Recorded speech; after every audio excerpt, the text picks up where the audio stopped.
So I'm going to tell you about a bizarre experience with Capital One, which is the reason why I always tell everyone to stay far away from Capital One. So this was many years ago, and I don't know if their policy is still the same. I mean, geez, I hope not. But one day, many moons ago, I logged in online to my Capital One credit card account, and I found there were 4 or 5 $10 charges to some telecom company. I think it was 4, I don't remember exactly because it's just been so long, but whatever. So I called up to ask what those were about, and they told me that somebody's using my credit card to make phone calls to Mexico. So I was like, whoa. So they said they were going to put a block on my card while they open up a fraud case, etc., etc. And I was given the extension and email address of the woman who was handling my case.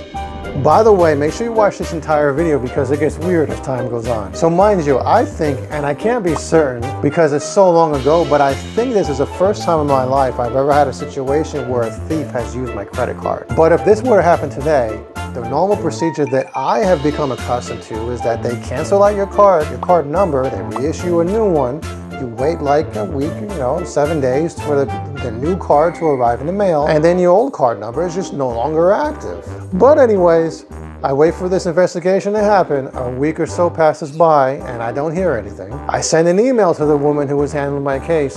No response. I sent another email a few days later. No response. So at this point, it's been, let's say, 2 weeks, and I just finally call her up and I dial her extension. I remember I called her and I left a message, and then there was no response again. There was no phone call back, and then I called again a few days later, and then she picked up the phone. And then she puts on this voice like she vaguely remembers me or something, and she says, "I think I remember you. You're the one who had that problem where you were trying to make phone calls to Mexico, but it just didn't go through?" I was like, what? I told her I wasn't trying to make phone calls to Mexico. Those charges just appeared in my account. So then she gets into this discussion with me, how she can't do anything for me because I admit that I still have possession of the card. And I was like, huh? So she starts to explain that it's our policy that if your card is used and you admit that you have possession of your card, then we're not responsible for the charges, you are. So at this point, I'm flabbergasted. I really get into it with her and I asked her to send me her terms of service or terms of use where it says this and I can actually read this in writing. She says, okay, we end the conversation, I wait for it, I don't get anything. I email her like the next day or so and I ask her, hey, where's that document? Where's the link? Where is it? And I just don't get a response. So I call her again and thankfully she picks up the phone this time and she tells me there's nothing that she can do to help me. And I said, I want to read where it actually says this in writing, that is your policy. She starts saying she doesn't know where to find it. So we keep going back and forth and eventually I just give up with her because there's absolutely nothing I could accomplish. Mind you, during all this time, the card is still blocked. So I get off the phone with her and I spend some time trying to find this information on the website, just trying, but I can't.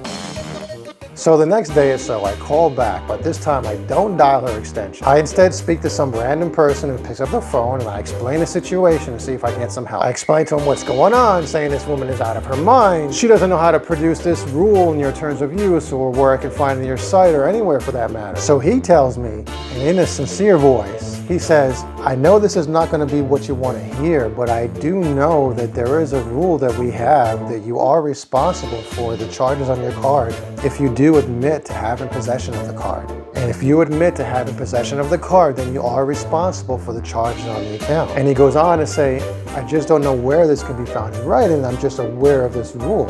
Fraud would be like you lost the card and you don't have possession of the card. By the way, before I forget you guys, you can do us all a favor by going ahead and giving that like button a pound. Seriously, your like on this video will help this video get in front of other unsuspecting Capital One customers. And maybe they can share their experience here as well. I'm sure it'll be entertaining, and maybe Capital One will throw in a few more clowns again while they're at it.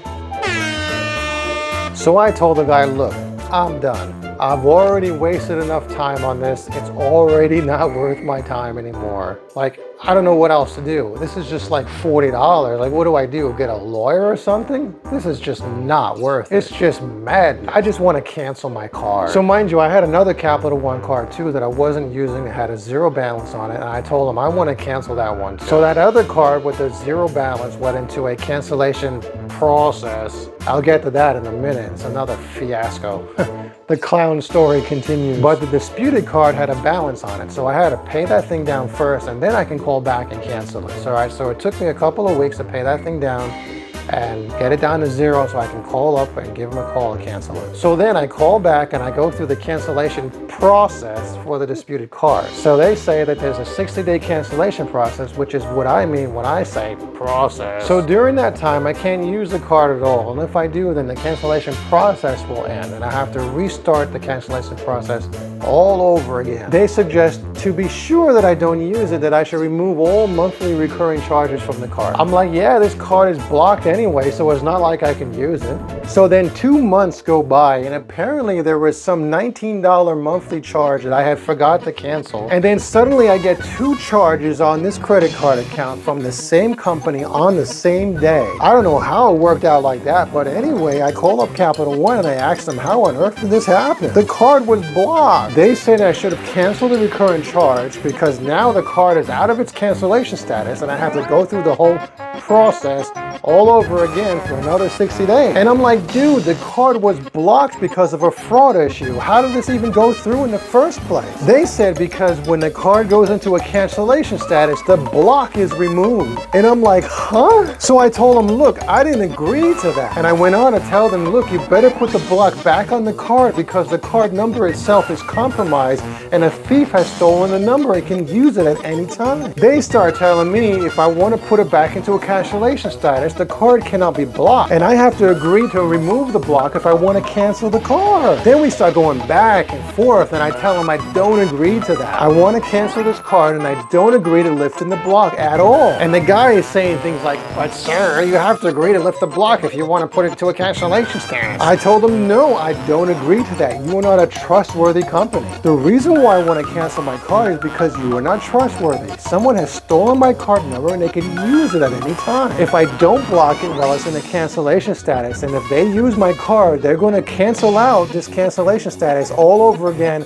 And then you're going to say that I'm responsible for paying the charge that they charged on my card. It'll be like an endless cycle of them charging things on my card, calling Mexico, and then I continuously have to pay for it, and I can't put into a cancellation status because as soon as I do, they're going to charge the card again, and it's going to throw me out of the cancellation status. He keeps going through it again, but sir, you have to agree. And I tell him, over and over again, I tell him again, well, you're not trustworthy, I don't agree, blah, blah, blah. And we ping pong back and forth for like 6 or 7 times, saying the same thing to each other over and over again. And then finally, he agrees. So then after 60 days, the card is finally canceled. Mind you, while this is all happening, I have other friends of mine and coworkers that are monitoring the situation. I'm telling them what's going on, and they're watching me go through it all. One person I knew said that now that she knows they have a fraud policy like that, she's going to cancel over all of her Capital One credit cards because she doesn't want to go through the same thing that I'm going through. The bottom line is that they don't care about their customers. Look, every business needs to make money, even banks. But for them to quote an off-the-wall policy and then not being able to show where it says that in their terms of use, and then expect the customer to be responsible for theft on their credit card account, they have stooped to a whole new low that no one had ever thought possible. Even for a bank. I mean, one of the protections of a credit card is supposed to be so you can use a credit card and not worry about theft. To not worry about somebody stealing your checking account number and then siphoning out cash right out of your account. That's what a credit card is good for. I mean, this is crazy. I had only gotten $40 charged to my account, but what if my credit had been maxed out and they charged right up to the limit? And it's like I said, you guys, I have no way to prove or deny the existence of this rule, whether it be today or back then. Because back then, I merely had to take the loss just because they couldn't even provide proof of this policy in writing. They just couldn't produce it. They just told me over the phone and they openly admitted they didn't know where to find it in writing. And they just didn't want to help me further. Now, I know a lot of people recommend Capital One as a starter card when you're just building your credit, but I just can't. I'm sorry, guys, I can't. So do comment below and tell me stories about Capital One. I want to hear them. And I especially want to know if anyone has experienced a fraud claim in the same manner that I've described here. If you know anyone who has had a story like this with Capital One, share this video with them and tell them to comment and share their story. I also created some polls on LinkedIn related to the Capital One, such as, have you had a positive experience with Capital One? Yes, no, or never had one. and so on. And with that said, follow me on LinkedIn. I post there all the time. Follow me there and subscribe here if you haven't already. And I also have this video right here where I unbox a luxury card, MasterCard Gold card. And if you're interested in an epic video, I have this one right here about plastic bag fascists. And if you made it this far and you haven't already, do me a favor by giving that like button a pound.